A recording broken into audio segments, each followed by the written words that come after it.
Olá pessoal, dando sequência à nossa disciplina de governança corporativa, sou o professor Ricardo Said. Vamos falar um pouco agora do conteúdo da semana 4.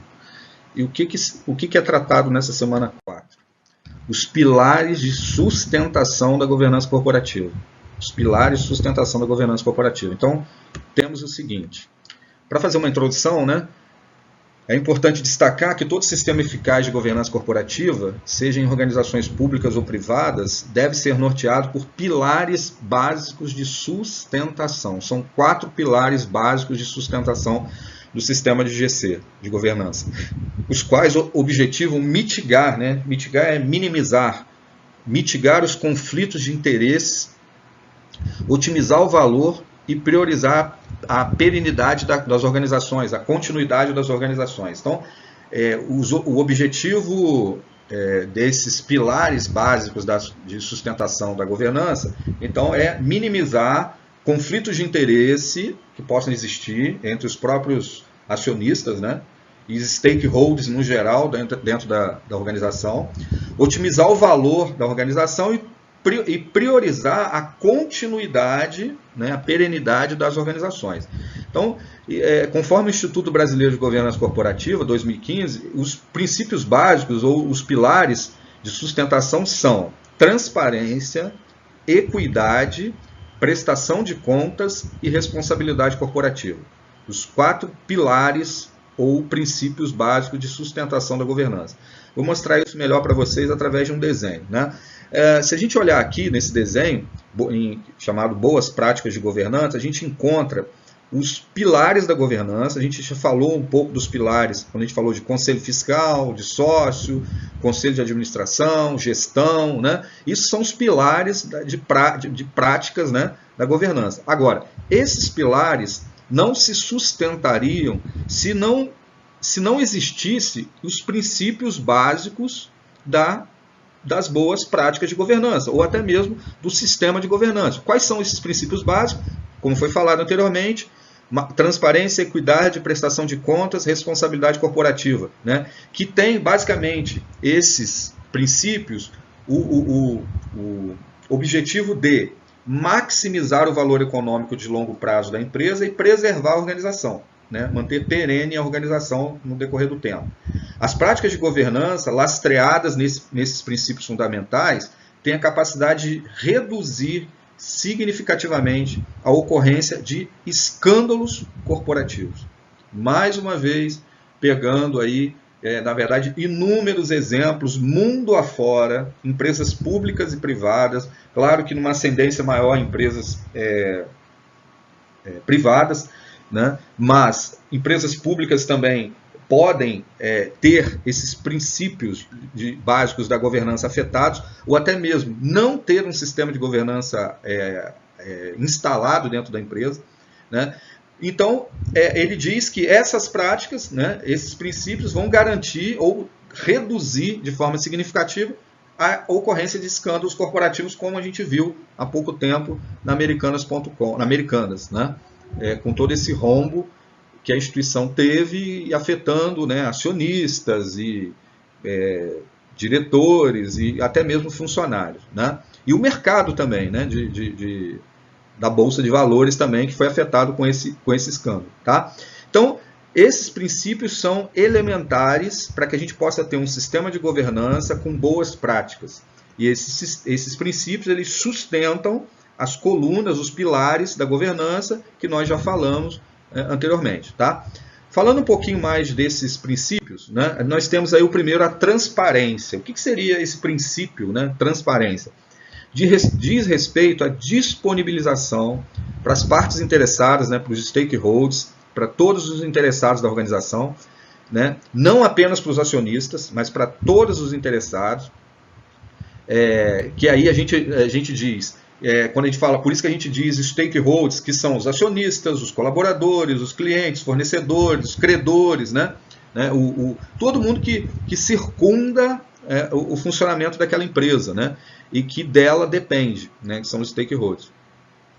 de transparência em informações, através de informações completas, relevantes para o contexto em que a empresa se insere, que vão muito além daquelas exigidas por disposições de leis ou regulamento. Então, além da transparência nas informações exigidas por disposições de leis ou regulamentos, que isso é básico, a gente ainda quer ter informações completas e que sejam relevantes e que para todos esses stakeholders que estão envolvidos. É óbvio que determinadas informações que têm o seu caráter de restrição, né, por serem sigilosas ou reservadas, não estarão disponíveis para todos os atores. Mas os atores que têm acesso ou que deveriam ter acesso a determinadas informações, que elas completas, que elas cheguem de forma transparente. Tá? Esse é o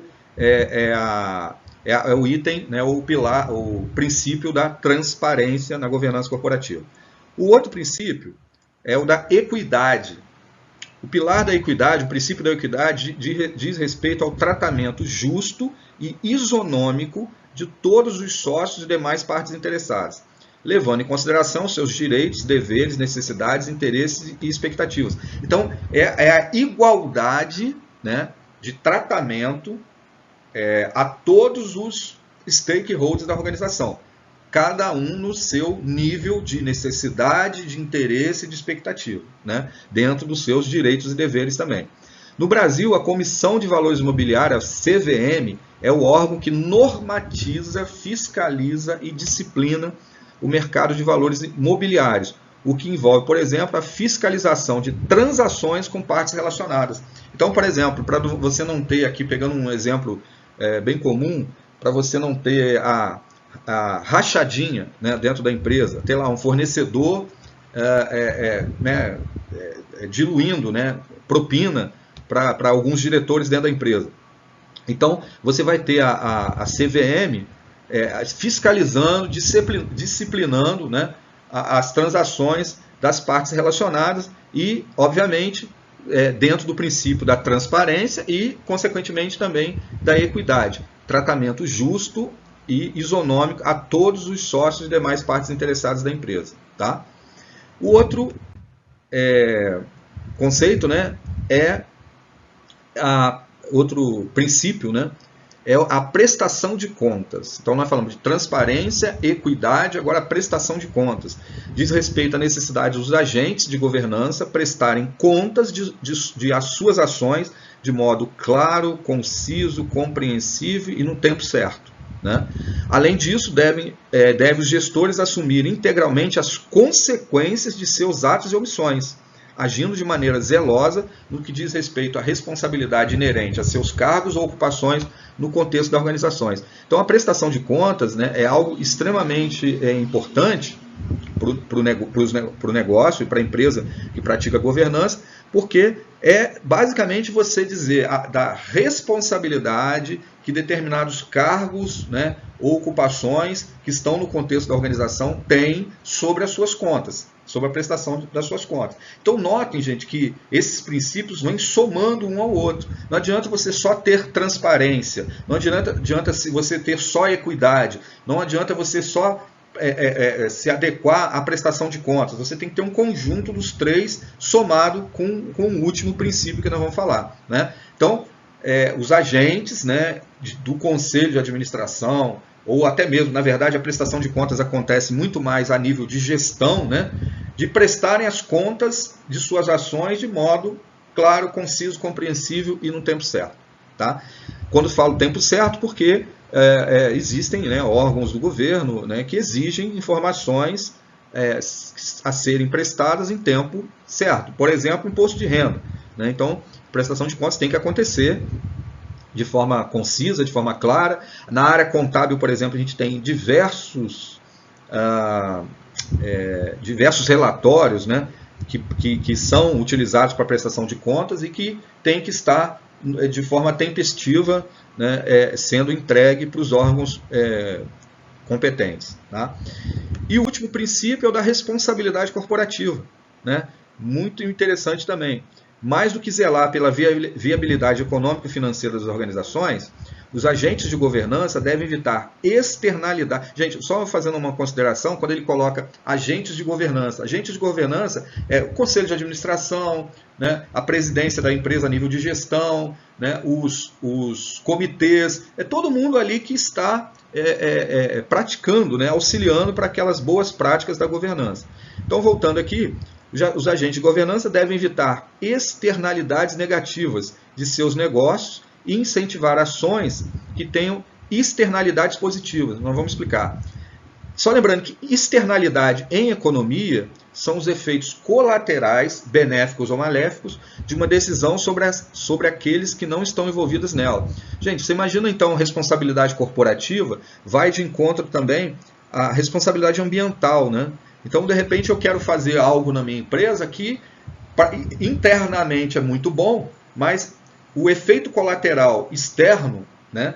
O efeito colateral externo para a comunidade, por exemplo, vai afetar o meio ambiente, né? Então, isso não deve ser feito. Então, você tem que sempre, através da responsabilidade corporativa, quais são os efeitos colaterais que eu, naquela minha ação, enquanto gestor, enquanto diretor, estou fazendo na empresa para que não deixe a sobrevivência das pessoas que dela necessitam, né? Então, por exemplo, quando uma determinada indústria gera poluição, ela não afeta só a si e a seus sócios, mas também a população local, foi o exemplo que eu falei, pelas consequências sobre a qualidade do ar ou da água.